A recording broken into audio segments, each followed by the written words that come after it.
একজন ভাই প্রশ্ন করেছেন যে নামাজি ব্যক্তির কতটুকু সামনে দিয়ে হাঁটা যাবে। এটা আমাদের প্রায় আমরা এই পরিস্থিতির মুখোমুখি হই যে নামাজি ব্যক্তির সামনে দিয়ে হাঁটা যাবে কিনা। এক্ষেত্রে উত্তর হচ্ছে, জামাত চলাকালীন সময়ে ইমাম সাহেবের সামনে যদি সূত্রা থাকে, ব্যারিয়ার থাকে, তাহলে মুসল্লিদের সামনে দিয়ে হাঁটা চলা করতে সমস্যা নেই প্রয়োজনে, কারণ সূত্রাতুল ইমামি সূত্রাতুল মুসল্লি, ইমামের সূত্রাতেই মুসল্লিদের সূত্রা হয়ে যায়। এবং সাহাবারা এমনও ঘটেছে যে জামাত চলাকালীন সময়ে কাতারের মাঝখান দিয়ে এসে ফাঁকা জায়গায় দাঁড়িয়েছেন, তো রাসূল সাল্লাল্লাহু আলাইহি ওয়াসাল্লাম কিছু বলেননি, অন্যান্য সাহাবারাও বিরোধিতা করেননি, এটা জায়েজ আছে। কিন্তু আপনি যখন একাকী সালাত আদায় করবেন তখন আপনার সামনে দিয়ে কেউ ক্রস করতে পারবে না। এবং এটি এত বড় গুনাহের কাজ, কারণ বান্দা যখন সালাত পড়ে ওয়া ইউনাজি রব্বাহ, সে তার রবের সাথে গোপন আলাপ করে, কথা বলে, যদিও অনেকে আমরা এটা ফিল করি না।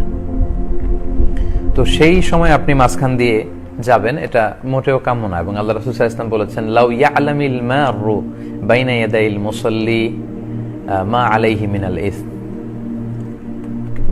সালাত আদায়কারী ব্যক্তির সামনে দিয়ে যে ক্রস করে, তার সামনে দিয়ে যে হেঁটে যায়, সে যদি জানতো যে এই হেঁটে যাওয়াতে, ক্রস করাতে তার কি পরিমাণে পাপ হয়েছে, তাহলে সেখানে সে 40 দিন কিংবা 40 সপ্তাহ কিংবা 40 বছর দাঁড়িয়ে থাকাটাকেও শ্রেষ্ঠ মনে করত। সে সেখানে দাঁড়িয়ে ওয়েট করত, সে সালাত আদায়কারী ব্যক্তির সামনে দিয়ে ক্রস করে যেত না।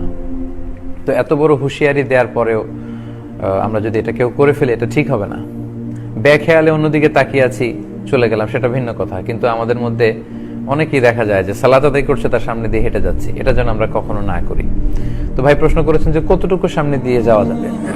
এক্ষেত্রে দুইটি মত আছে। একটি মতামত হচ্ছে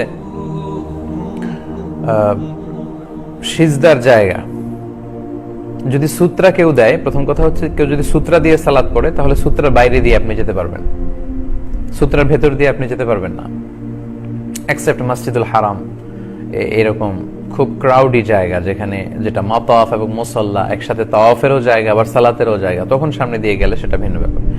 কিন্তু আমাদের মসজিদগুলোতে আমরা অনেক সময় যে ভুলটা করি, সালাত শেষে এমন জায়গায় সুন্নাহ পড়তে দাঁড়াই, তখন অন্যান্য মুসল্লিদের জন্য বের হয়ে যাওয়াটা খুব কষ্টকর হয়ে দাঁড়ায়। এটা কিন্তু ঠিক না।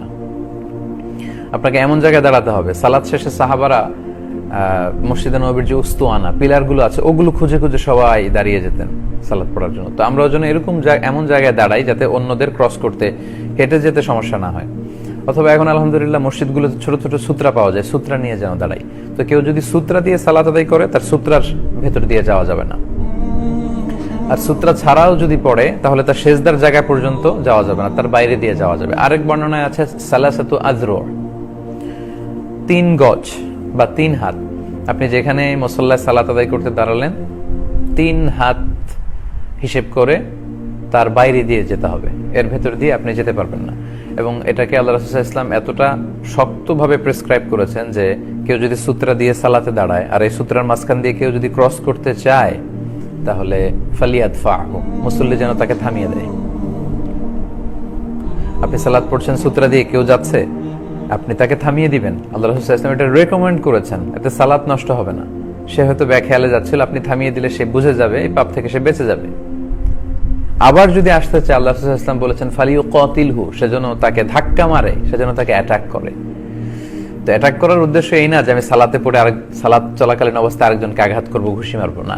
এটা আল্লাহ রাসূল সাল্লাল্লাহু আলাইহি ওয়াসাল্লাম গুরুত্ব বুঝিয়েছেন এবং তাকে যেন আমরা আটকে দেই, এটা বুঝিয়েছেন।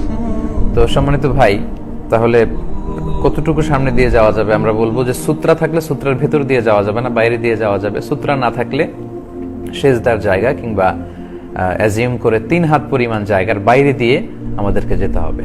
আল্লাহ তাআলা আমাদের সবাইকে কথাগুলো বুঝার এবং আমল করার তৌফিক দান করুক।